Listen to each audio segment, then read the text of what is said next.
மண்ணில் நின்னுட்டு இருக்கிறேன் தெரியுமா? ஆண்டவர் அன்போட நெல்லுக்கடை மாரியம்மன் அன்னை வேளாங்கண்ணி ஆசியோட கடல் தாய் மடியில் இருக்கிற என் மனசுக்கு ரொம்ப நெருக்கமான நாகப்பட்டினம் மண்ணில் இருந்து நின்று பேசிட்டு இருக்கிறேன். என் நெஞ்சில் குடியிருக்கும்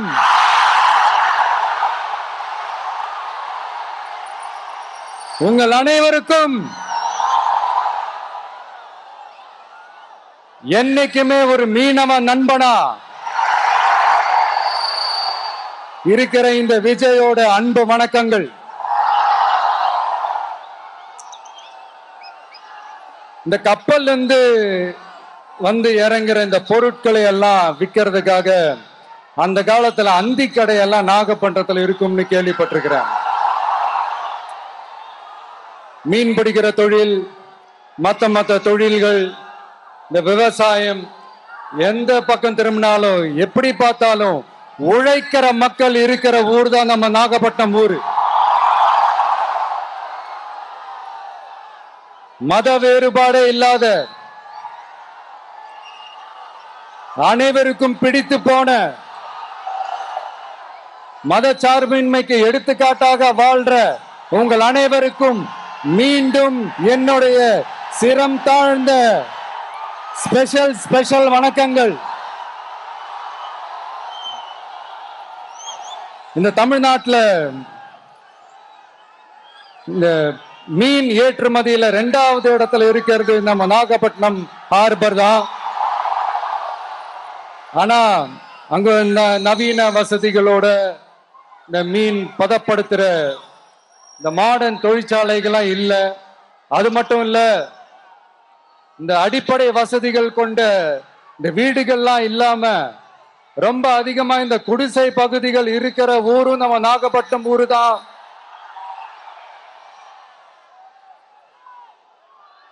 இந்த முன்னேற்றத்திற்கெல்லாம் எங்கள் ஆட்சிதான் சாட்சி.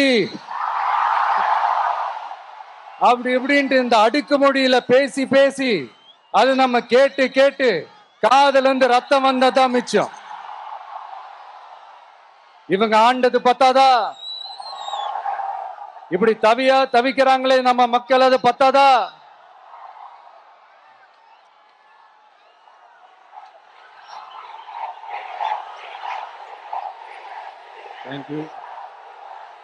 தேங்க்யூ. இந்த இலங்கை கடற்படையால நம்ம மீனவர்கள் தாக்கப்படுறதையும் அதுக்கான காரணத்தை பத்தியும் அதுக்கான தீர்வை பத்தியும் நான் மதுரை மாநாட்டிலேயே நான் பேசியிருந்தேன். அது ஒரு தப்பா? மீனவர்களுக்காக குரல் கொடுக்கறதும் அவங்களோட நிக்கிறதும் நம்மளுடைய கடமை, நம்மளுடைய உரிமை. நான் என்ன இன்னைக்கு நேத்தாங்க அவங்களுக்காக குரல் கொடுக்கிறேன்.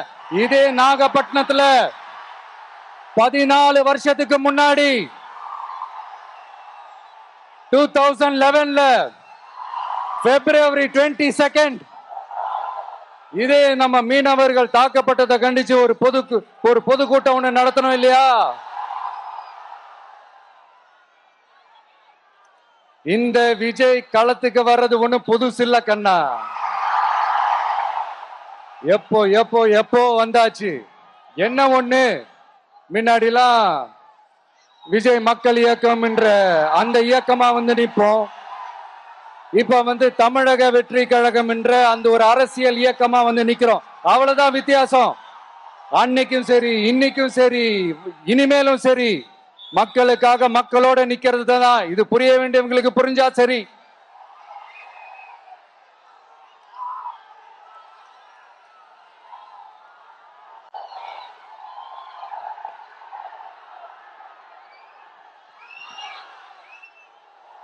மீனவர்களுக்காக குரல் கொடுக்கிற இதே சமயத்துல நம்ம தொப்புள் கொடி உறவுகளான ஈழத் தமிழர்கள்,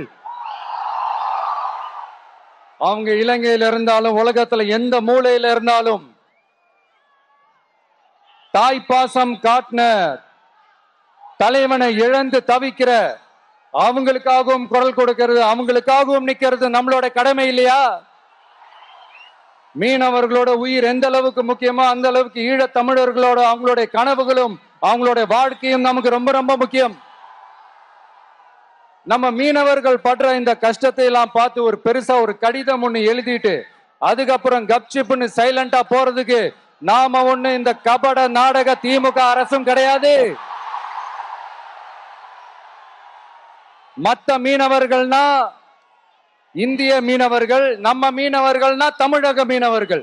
இப்படி பிரிச்சு பார்த்து பேசுறதுக்கு நாம ஒண்ணு பாசிச பாஜக அரசும் கிடையாது.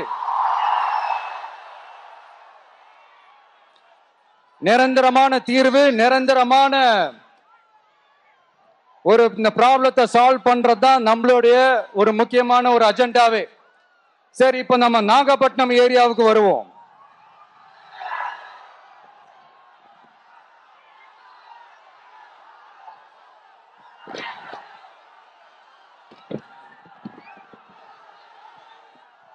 இங்க இருக்கிற மண் வளத்தை பாதிக்கிற இறால் பண்ணைகளை முறைப்படுத்தணும். அப்பதான் மீனவர்களோட வாழ்வாதாரமும் விவசாயிகளோட வாழ்க்கையும் பாதிக்காம இருக்கும். கடலோர கிராமங்கள்ல மீன் அரிப்புல இருந்து பாதுகாக்கிற அலையாத்தி காடுகளை அழிக்கிறத பத்தி தடுத்து நிறுத்தி அதுக்கு ஒரு வழி பண்ண வேண்டிய அரசாங்கத்துக்கு இதை விட ஒரு முக்கியமான ஒரு வேலை ஒண்ணு இருக்கு. அது என்ன தெரியுமா? சொந்த குடும்பத்தோட வளர்ச்சியும் சொந்த குடும்பத்தோட சுயநலமும் தான் அந்த முக்கியமான வேலை. இங்க இருக்கிற மக்களுக்கு குடிக்க தண்ணி இல்லாம தவிக்கிறாங்க. அதுக்கு தீர்வா காவிரி தண்ணியை கொண்டு வரலாம், மக்களோட தாகத்தை தீர்க்க. கொண்டு வந்தாங்களா? இவ்வளவு பாரம்பரிய கடல் சார்ந்த ஊர்ல ஒரு கவர்மெண்ட் மெரைன் காலேஜ் ஒண்ணு கொண்டு வரலாம். கொண்டு வந்தாங்களா? மீன் சம்பந்தமான எந்த தொழிற்சாலையும் அமைக்கல. அமைச்சாங்களா? அட்லீஸ்ட் நிறைய பேருக்கு வேலை வாய்ப்பு கிடைக்கிற மாதிரி தொழில் வளர்த்தியாவது பெருக்கலாம். அதையாவது செஞ்சாங்களா? ஆனா ஒவ்வொரு டைமும் வெளிநாட்டுக்கு டூர் போயிட்டு வர்றப்பெல்லாம் அத்தனை கோடி முதலீடு, இத்தனை கோடி முதலீடுன்னு சிஎம் அவர்கள் சிரிச்சுக்கிட்டே சொல்லுவாரு. சிஎம் சார், மனசை தொட்டு சொல்லுங்க, வெளிநாட்டு முதலீடா இல்ல வெளிநாட்டுல முதலீடா? ஒட்டுமொத்த தமிழ்நாட்டுக்கும் முதலீடா இல்ல உங்க குடும்பத்தோட முதலீடு வெளிநாட்டுக்கு போகுதா? வேளாங்கண்ணி, நாகூர், கோடியக்கரைன்னு இங்க இருக்கிற டூரிஸ்ட் பிளேஸ் எல்லாம் கொஞ்சம் நல்லா டெவலப் பண்ணலாம். பண்ண என்ன குறைஞ்சா போயிடுவீங்க? வேதாரண்யம் பகுதியில் உப்பு ஏற்றுமதி செய்யறதுக்கு வசதியை செஞ்சு கொடுக்கலாம். செஞ்சாங்களா?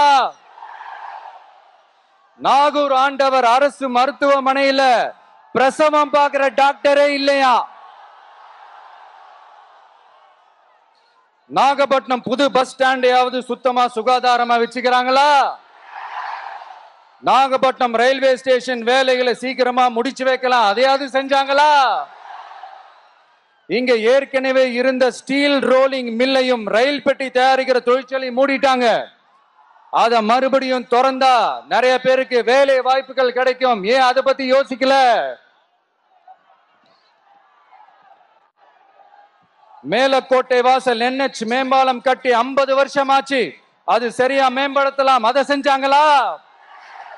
Thanjavur to Nagapattinam NH road வேலை பல வருஷமா நடக்குது. இன்னும் முடிச்ச பாடே காணும். அதை வேகப்படுத்தி முடிச்சிருக்கலாம். அதையாவது செஞ்சாங்களா? ரொம்ப முக்கியமா நெல்லு மூட்டையெல்லாம் மழை காலத்துல வெள்ளத்துல நனைஞ்சு நம்ம விவசாயிங்க எவ்வளவு வேதனைப்படுறாங்க. அதுக்கு சரியான ஒரு குடவுன் கட்டி தரலாம். அதையாவது கட்டி தந்தாங்களா? எலெக்ஷனுக்கு முன்னாடி திமுக காரங்க வந்து செய்வோம் செய்வோம் செய்வோம் செய்வோம்னு சொன்னாங்களே, செஞ்சாங்களா? இதெல்லாம் எதுவுமே செய்யாம எல்லாத்தையும் செஞ்ச மாதிரியே அதையும் பெரியமையா வேற சொல்லுவாங்க இவங்க. நான் போன வாரம் திருச்சிக்கும் அரியலூர் மாவட்டத்துக்கும் போய் நம்ம மக்களை சந்திக்க போயிருந்தேன். அப்போ பெரம்பலூரும் போக வேண்டியது. அங்க சில ரூல்ஸ் அண்ட் ரெகுலேஷன்ஸ் ஒரு கட்டத்துக்கு அப்புறம் இந்த பஸ்ஸே மூவ் ஆகல. அதுக்கப்புறம் அதை தாண்டி ஒரு டைமுக்கு மேல பேசுறது, சரி அதெல்லாம் விடுங்க. இந்த நேரத்துல பெரம்பலூர் பகுதி மக்களுக்கு நான் மன்னிப்பு கேட்டுக்கிறேன். சீக்கிரமாவே உங்களை தேடி நான் வருவேன் ஃபார் ஷுவர். நம்ம இந்த டூர் பிளான் இந்த ஷெட்யூல் போட்டதுக்கு அப்புறம் அது என்னப்பா சனிக்கிழமை சனிக்கிழமை சனிக்கிழமை அப்படின்னு ஒன்று ஸ்டார்ட் ஆச்சு. அது ஒன்றும் இல்லை, உங்க எல்லாரையும் பார்க்கும்போது உங்களுக்கு எந்த விதமான டிஸ்டர்பன்ஸும் இருந்துடக்கூடாது. முக்கியமா உங்களுடைய வேலைகளுக்கு எந்த விதமான டிஸ்டர்பன்ஸும் இருந்துடக்கூடாது அப்படின்ற ஒரே காரணத்துக்காக தான் இப்படி வீக்கெண்டா பார்த்து இப்படி இந்த பிளானை ஷெட்யூல் பண்ணோம். லீவு நாட்கள்ல ஓய்வு நாட்கள்ல வரணும்ன்றதா அந்த எண்ணமே. அது மட்டும் இல்ல, அரசியல்ல சில பேருக்கு நம்ம ஓய்வும் கொடுக்கணும் இல்லையா? அதனாலதான் இந்த ஓய்வு நாட்களா பார்த்து இப்படி செலக்ட் பண்ணோம். சரி, இப்போ நம்ம மக்களை சந்திக்கிறதுக்கு, நம்ம சொந்தங்களை சந்திக்கிறதுக்கு எத்தனை கட்டுப்பாடுங்க. அந்த இடத்துல பர்மிஷன் இல்ல, இந்த இடத்துல பர்மிஷன் இல்ல.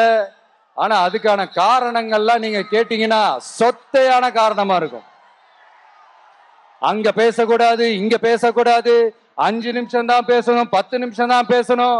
நான் பேசுறதே 3 நிமிஷம் தான். அதுலயும் அது பேசக்கூடாது, இதை பேசக்கூடாதுன்னு சொன்னா அப்புறம் தான் எதை தான் பேசுறது. அரியலூர்ல போனப்போ நான் கரெக்டா அந்த ஊருக்கு போறதுக்கு முன்னாடி அந்த ஏரியாலேயே அந்த பவர் கட்டு. அப்புறம் நான் திருச்சிக்கு போய் நான் பேச ஆரம்பிச்சதுக்கு அப்புறம் அந்த ஸ்பீக்கருக்கு போற அந்த வயரு கட்டு. இல்ல, நான் தெரியாம தான் கேட்கிறேன் சிஎம் சார். ஃபார் எக்ஸாம்பிள், இப்ப ஒரு ஆர்எஸ்எஸ் தலைவர் இங்க வராருன்னு வச்சுக்கோங்க, இல்ல நம்ம பிரதமர் மோடிஜி அவர்களோ இல்ல உள்துறை அமைச்சரோ இங்க வராருன்னு வச்சுக்கோங்க. இந்த மாதிரி கண்டிஷன்ஸ் எல்லாம் போடுவீங்க, இந்த மாதிரி பவர் கட் பண்ணுவீங்க, இந்த மாதிரி வயர் கட் பண்ணுவீங்க. கொஞ்சம் கட் பண்ணி தான் பாருங்களேன். முடியாதுல, பேஸ்மெண்ட் அதிரும்ல. நீங்க தான் மறைமுக உறவுக்காரர்களாச்சே. இதாவது பரவாயில்லைங்க.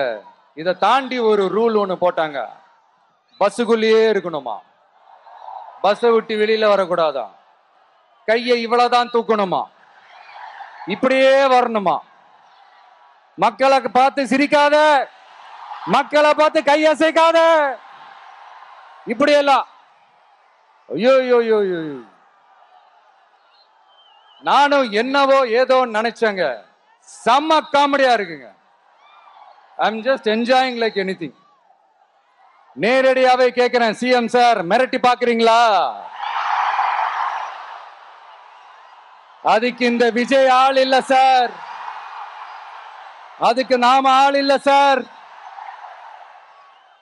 என்ன செஞ்சிருவீங்க? மேக்சிமம் கொள்கைய சும்மா பேருக்கு மட்டும் வச்சுக்கிட்டு குடும்பத்தை வச்சு கொள்ளையடிக்கிற உங்களுக்கே இவ்வளவு இருந்தா,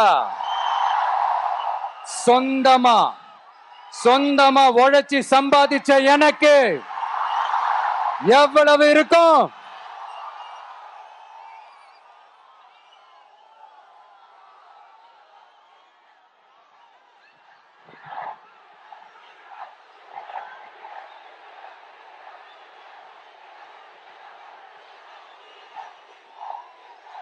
தேங்க்யூ நண்பா. என்ன நாங்க பெருசா கேட்டுவிட்டோம்? மக்கள் நிம்மதியா ஃப்ரீயா நின்று பார்க்கறதுக்கு ஒரு இடம், அதை நாங்க தேர்வு செஞ்சு அதுக்கு பர்மிஷன் கேட்கிறோம். ஆனா நீங்க என்ன பண்றீங்க? அந்த இடத்தையெல்லாம் விட்டுட்டு நெருக்கடியோட, மக்கள் நெருக்கடியோட எங்கெல்லாம் நிப்பாங்களோ அந்த இடமா பார்த்து செலக்ட் பண்ணி தெரியுங்க. உங்க எண்ணம் தான் என்ன சார்? நான் அவங்கள பார்க்க கூடாது, அவங்களோட பேசக்கூடாது, அவங்க குறைகளை கேட்க கூடாது, அவங்களுக்காக குரல் கொடுக்க கூடாது, என்னதான் சார் உங்க எண்ணம்? சரிங்க சார், ஒரு அரசியல் தலைவன் அப்படின்றதெல்லாம் மறந்துருங்க. ஒரு சாதாரண ஒரு தமிழ்நாட்டு மண்ணோட ஒரு மகனா, ஒரு நம்ம தமிழ் மக்களுடைய ஒரு சொந்தக்காரனா, என் மக்களை, என் குடும்பத்தை, என் சொந்தங்களை நான் பார்க்க போனா என்ன பண்ணுவீங்க? அப்பவும் தடை போடுவீங்களா? வேணாம் சார், இந்த அடுக்குமுறை, இந்த அராஜக அரசியல்லாம் வேணாம் சார். நாம ஒண்ணு இங்க தனியால் இல்லைங்க சார். மாபெரும் மக்கள் சக்தியோட பிரதிநிதிங்க சார். மாபெரும் பெண்கள் சக்தியோட சகோதரன் சார். மாபெரும் இளைஞர் இயக்கமா இருக்கிறோம் சார். மறுபடியும் சொல்றேன், 2026 ரெண்டு பேருக்கு நடுவுல தான் போட்டியே. ஒண்ணு இன்னொன்னு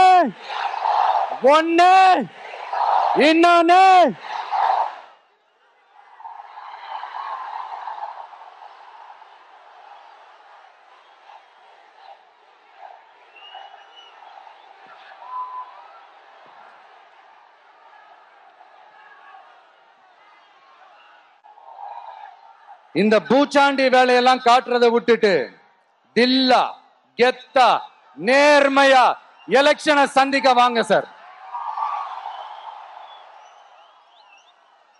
பார்த்துடலாம் சார். கொள்கையை பேருக்கு மட்டும் வச்சுக்கிட்டு குடும்பத்தை வச்சு தமிழ்நாட்டை கொள்ளையடிக்கிற நீங்களா, இல்ல தமிழ்நாட்டில் இருக்கிற ஒவ்வொரு வீட்டுக்குள்ளேயும் ஒருத்தனா இருக்கிற நானா, இந்த விஜயா? பார்த்துடலாம் சார். இனிமேலும் இந்த தடைகள்லாம் போட்டீங்கன்னா நான் நேரடியா மக்கள்கிட்டயே பர்மிஷன் கேட்டுருவேன். மக்களே நீங்க சொல்லுங்க, நான் உங்களை பார்க்க வரக்கூடாதா? நான் உங்களோட பேசக்கூடாதா? உங்க குறைகளை நான் கேட்க கூடாதா? உங்களுக்காக நான் குரல் கொடுக்க கூடாதா? இப்படி நமக்கு தடையா போடுறாங்களே, இந்த திமுக அரசு மறுபடியும் ஆட்சிக்கு வரணுமா? உங்க நல்லதுக்காக நம்ம உங்க டிவிக்கு ஆட்சி அமையணுமா? சத்தமா சத்தமா கேட்டுச்சா மை டியர்? ஏன்பா, நான் தான் அப்பவே சொன்னல, அவருக்கு ஆசையா பாசமா கூப்பிட்டா பிடிக்க மாட்டேங்குது. ஏன்பா மறுபடியும்? கேட்டுச்சா சிஎம் சார்?